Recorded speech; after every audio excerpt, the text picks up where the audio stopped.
Mafia, and welcome to Africa Good Morning, the show where we will be bringing you the latest news in Africa and beyond. On today's Africa Good Morning, we'll be crossing over to Zambia, speaking to our correspondent, Mike Tjipura, who will be bringing us the latest news on the ground there. I am Glen-Nora, joined by Diana Master. Good morning, Diana. Good morning, Glenn. How are you doing today? I am doing quite well. It's Friday. It's Friday. I think Friday is everyone's favorite day. I know. The weekend is around the corner. It's right there. Yeah. It's actually the weekend now. Technically, yes. Technically. And today is also Penguin Awareness Day, and it was created to celebrate everybody's favorite zoo animal. Find out about penguins and explore what others have to say about penguins. Let's take a look on Penguin Awareness Day.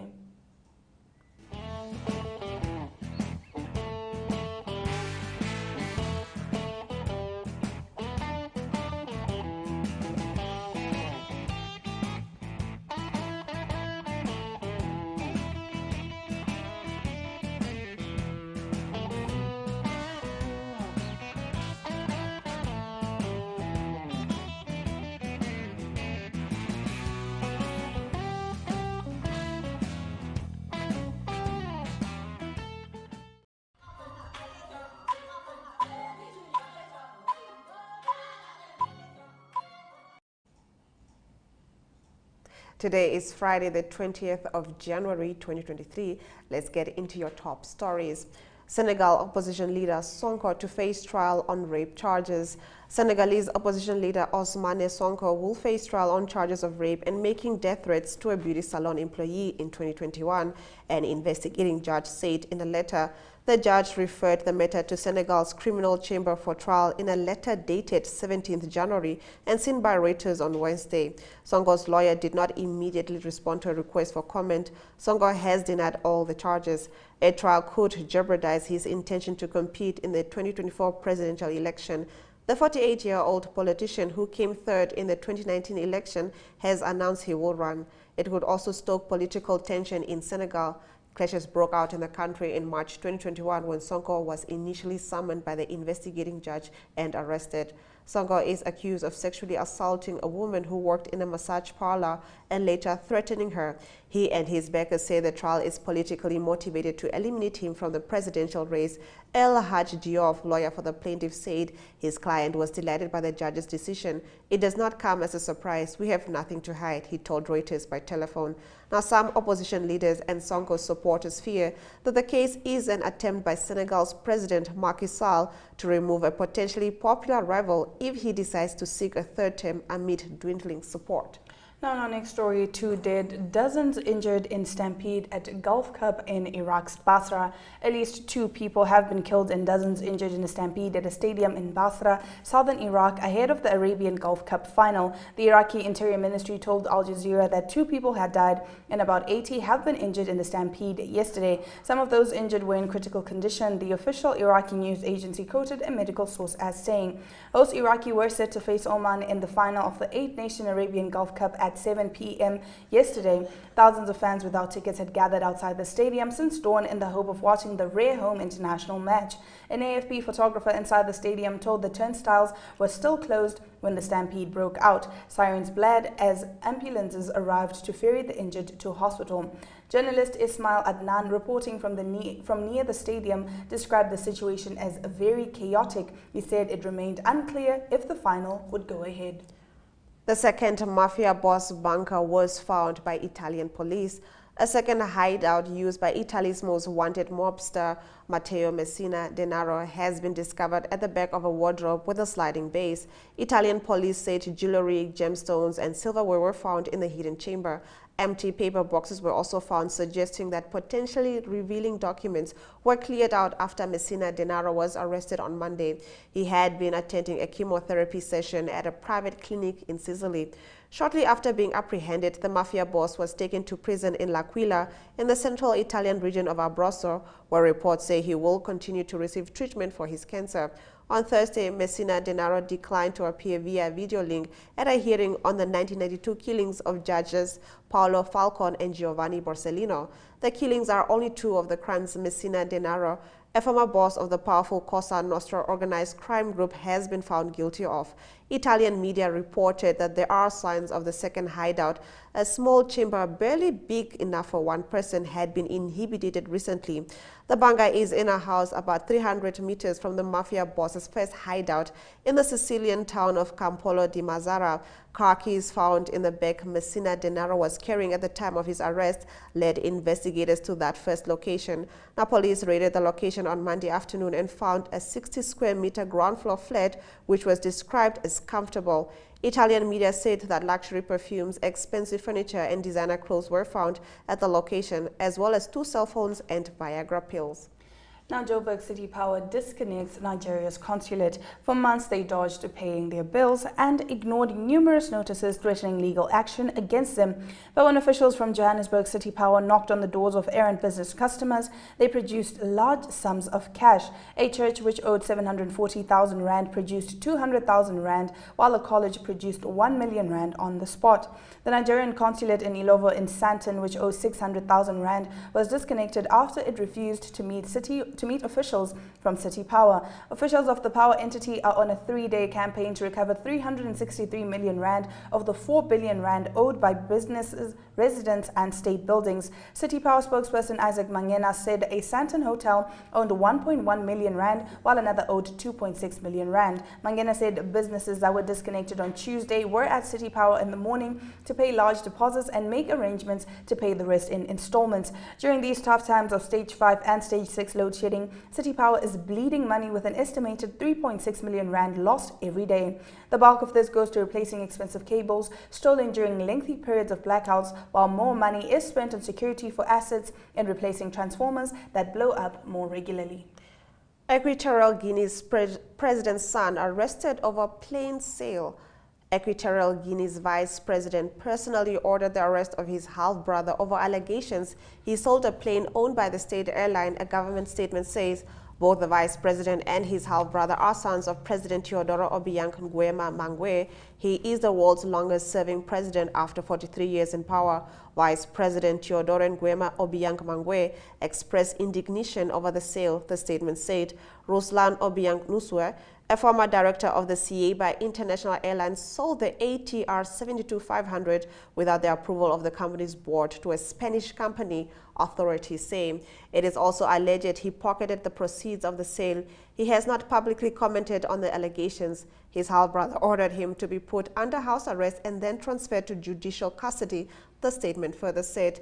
In addition, Nguema Obiang Mangwe has proposed that the head of state suspend him from all his functions in the state company for orchestrating the sale of the ATR 72-500. An investigation was ordered last year after an aircraft disappeared while undergoing maintenance in Spain, according to local media. President Obiang has a strong grip on the oil-rich Central African nation, with several family members in key government roles. Now, closing off our top stories, Tjipura proposes electoral college chief. Excuse me. Paramount Chief Tjipura of the Bemba people has proposed the need for all tribes in Zambia to establish the electoral college, which will be responsible for selecting chiefs. The Paramount Chief said the establishment of the electoral college will help to lessen tension and resolve succession wrangles in chiefdoms. He explained that currently there is confusion in the selection of chiefs in some chiefdoms, and he said the selection of most chiefs ends up being challenged in the courts of law. The Mwene Bemba said this when Ministry of Local Government and Rural Development Permanent Secretary in charge of technical services, Nicholas Piri, said a courtesy call on him at his residence in Kasama. Mr. Piri is in the area for a stakeholders engagement meeting with the government officials and chiefs from various areas on the enhanced 1958 chiefdom boundary and distribution of maps. And the Tjipura has observed that chiefdom boundary conflicts have come about after the restructuring of chiefdom boundaries in the 1940s, which has affected a number of chiefdoms, stating that some chiefdoms have created their own boundaries. The issue of chiefdom boundaries is an interesting and critical matter that needs to be seriously addressed, he said. Staying with Lusaka, police in the capital city have arrested a British man on suspicion that he kills dogs from which he harvests maggots. More on this story when we come back after the break, when we speak to Mike Sichula.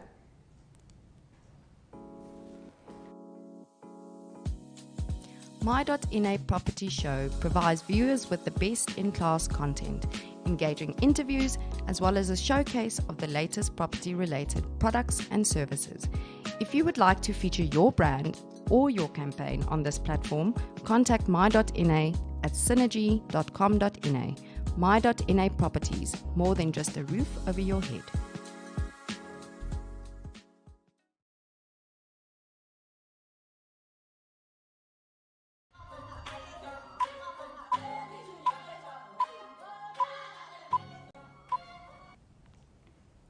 Now, to increase alternative sources of electricity generation, the government of Zambia is set to sign a deal worth $2 billion with an Abu Dhabi-based company to invest in renewable energy. Here to give us more on the story is Mr. Mike Sichula in Zambia. Good morning, Mr. Sichula.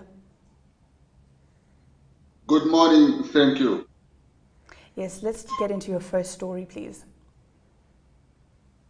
Yes, President Hakainde Hichilema, who I did report last week that he had traveled to United Arab Emirates. After this visit, the president has come back and he says there is a deal that has been, he wants a quick implementation of the $2 billion United States investment pledge in renewable energy in Zambia. The president says the team that remains in the UAE is set to conclude on the implementation plan, which once completed is expected to bring 2,000 megawatts of power to the national grid. And once this is going to something that is going to ensure that there's reduced electricity rationing, which is currently affecting a number of businesses and members of the general public. Now, in a related development, Zambia's Finance Minister Situmbeko Musokwatwane has encouraged investors at the ongoing World Economic Forum in Davos, Switzerland, to partner with local Zambians and invest in the country. Can you expand on the story? Yes, Mr. Musokwatwane, who is more or less leading a Zambian delegation to the World Economic Forum in Switzerland, has cited sustainable energy sources, mining, tourism, and agriculture as some of the investment opportunities that investors can come and invest. But the key message which the minister is sending out is that when these foreign investors come into the country, there is need for them to partner with local Zambians who are almost doing the same things, but they just lack capacity in terms of finances. He says this is something that is going to help Zambians become able to invest even in other countries as well. So he also appealed to investors to ensure that they deal with power supply he assured the investors that the power supply that has engulfed Zambia is something that is going to be resolved in the quickest possible time, so that once these investments come into the country, there is adequate and abundant and reliable supply of electricity. All right, now in a rather interesting but disturbing turn of events, police in the capital city Lusaka have arrested a British man on suspicion that he kills dogs from which he harvests maggots, whose use is yet to be established. What is going on? Yes, this is quite an interesting story. This comes after police received information from a member of the public that a foreign national was killing dogs and let them to rot and form maggots, which he could use for unknown purposes. So after a search on 17th January 2023, a combined team of officers discovered 3 cages in one of the rooms, of which one contained 4 pieces of dog carcasses in a rotten state with several fries.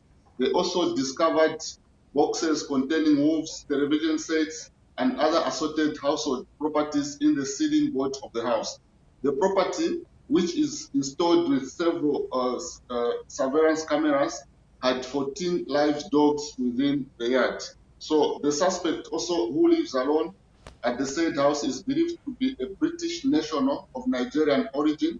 He is currently detained in police, charged with cruelty to animal and public health related offenses. So police are yet to establish where this national takes the maggots when he harvests from the dogs that he's alleged to have been killing.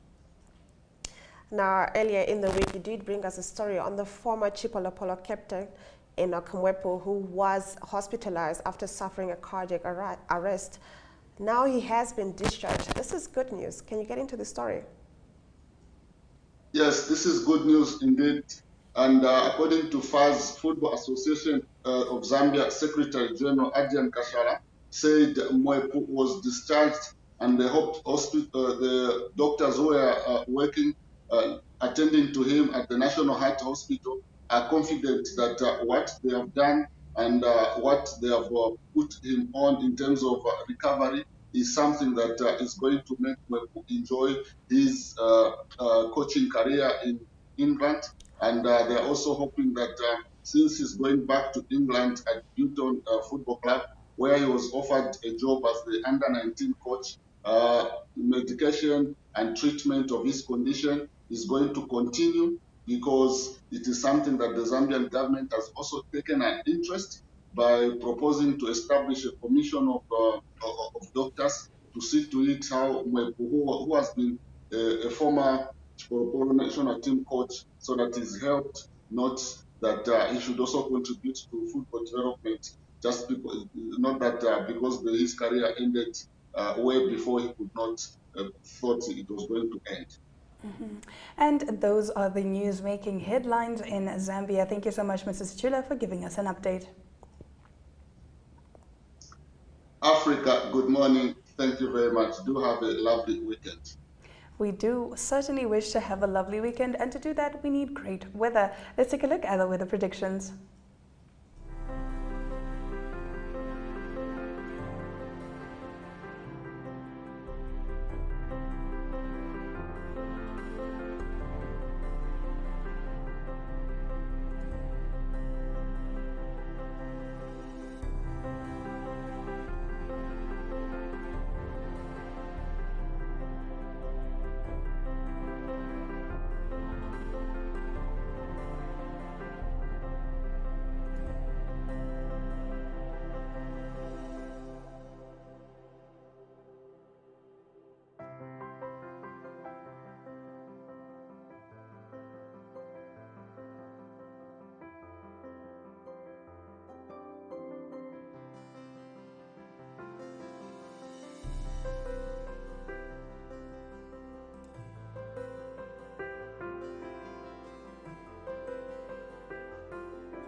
Let's get into your economic news.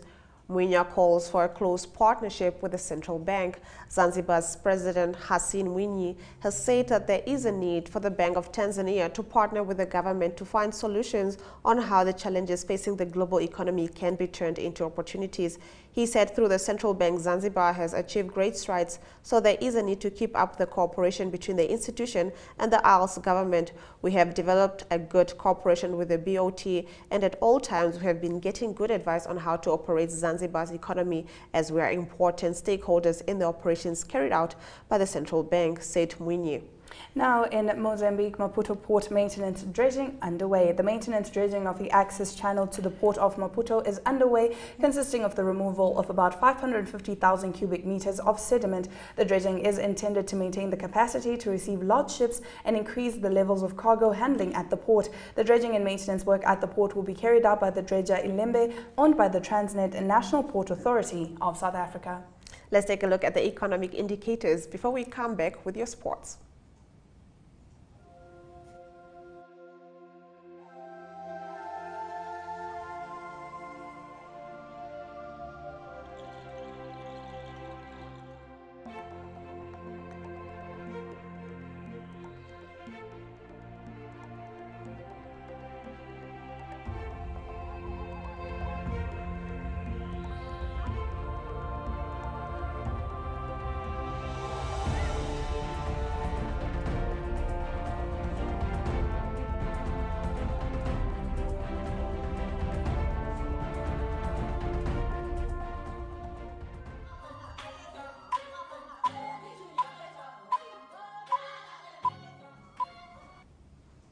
The GOAT debate is one that has been going on for a while. Is Cristiano Ronaldo the GOAT or is Lionel Messi the GOAT? Well, yesterday PSG played Riyadh All-Stars 11 and the result ended with PSG winning 5 and All-Stars 4. Here's the rest of your sports package with Ari Khokhad. Good day everyone, time for international sports news. Starting off with tennis news, the Australian Open, the first major of the tennis calendar year, continues in Melbourne. Big news from men's draw is that number 1 seed and defending champion Rafael Nadal knocked out in the second round of the tournament. He lost to American Mackenzie McDonald in straight sets. The score 6-4, 6-3 and 7-5 in the third.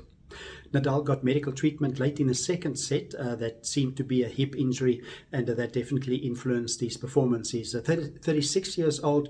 Last year he won the Australian Open and the French Open, and he's got 22 majors, but he's knocked out of the tournament of the 2023 Australian Open. One of the favourites now would be Novak Djokovic. That is number 4 seed. Novak Djokovic made an easy start. He beat Roberto Biano of Spain in the first round, and Biano is number 75 in the world. He beat him 6-3, 6-4 and 6-love. Also through to the next round is Casper Ruud. He's from Norway. He's the number 2 seed, and also result that I can mention is Francois Tafau is number 16 seed from the USA. He beat Yanchen Chang of China, also in straight sets 6-4, 6-4 and 6-1. In the women's side of the draw, it is number 1 seed Iga Swiatek of Poland. She's safely through to the next round. She beat Camila Osoriak of Colombia by 6-2 and 6-3. Also, Jessica Pegula, number 3 seed from the USA. She had a bit more difficult second set, but she beat Aliska Sanosevich of Belarus by 6-2 and 7-6. Southern African interest, or African interest rather, is Ons Jabeur of Tunisia. She's the only African woman in the women's draw. She's number 2 seed. She beat Tamara Zinzek of Slovenia. She's number 88 in the world. It was a need to go for 3 sets. It was 7-6, 4-6 and then easily 6-1 in the third set for Ons Jabeur through to the next round.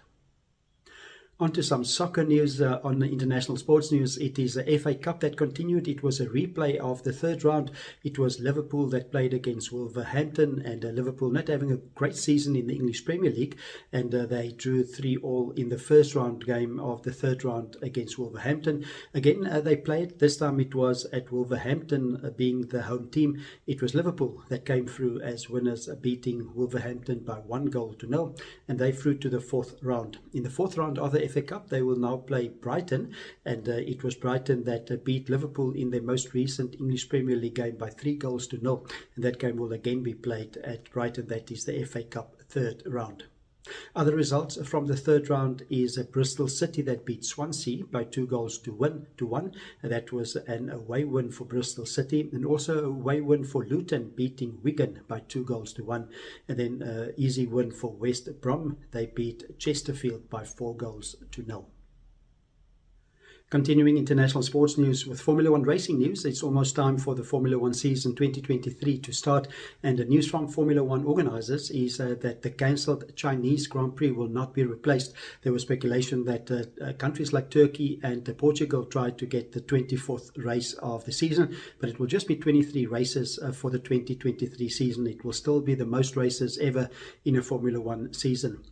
The Chinese Grand Prix was meant to be in Shanghai, but it was cancelled because of the strict COVID-19 regulations still being applied in China. The first race of the season for 2023 will be the weekend of the 3rd to the 5th of March, and that will be in Bahrain. Also, team news from Williams is that there's a new team director, and his name is James Vowles.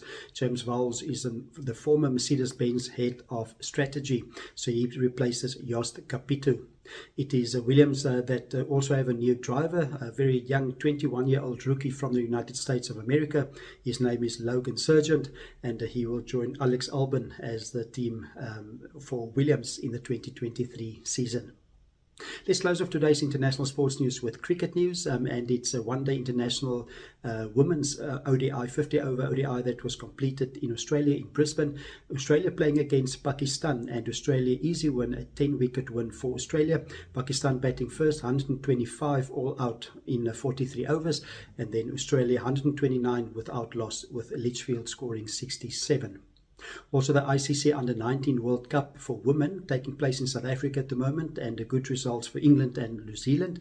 New Zealand beat Ireland by 9 wickets and England beat Pakistan by 53 runs. That's international sports news for today. Hope you have a great sport day, and we talk again tomorrow. Goodbye.